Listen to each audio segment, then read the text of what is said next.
Sin duda alguna significaría un paso muy importante en el empoderamiento de la ciudadanía para el control y la gestión de una energía limpia y más barata.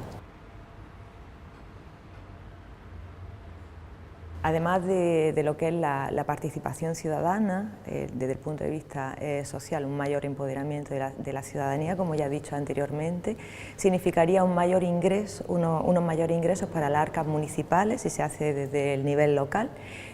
porque se trata de un control regulado por el Estado y por tanto empresas privadas están ganando muchísimo dinero en ese sector. Y por otro lado también garantizar el acceso a terceros, no siempre cuando hablamos de renovables, etcétera, se está respetando escrupulosamente la normativa de ese acceso a las redes de distribución.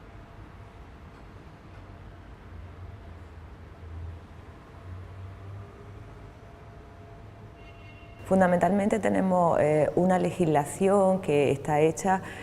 para beneficiar a las grandes compañías eléctricas, al oligopolio eléctrico y no a la ciudadanía. Por tanto, sería una reforma para configurar la red de distribución de otra manera tal que permita ese control a nivel municipal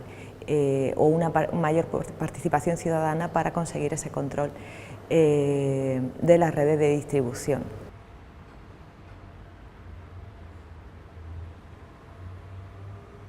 Una de las vías legales que veo más plausible sería la exigencia, porque ya existe de por sí, la exigencia de la aplicación de la directiva sobre el mercado interior de electricidad, que establece que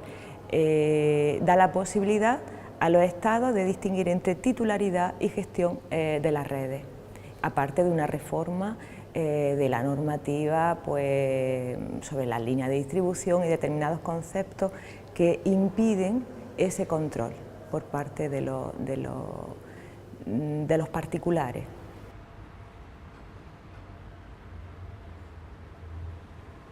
Son dos ventajas fundamentalmente desde mi punto de vista. Una a nivel social, permitir el empoderamiento de la ciudadanía para tener un mayor acceso a la energía, porque se trata de un derecho básico y muchos creen que incluso un derecho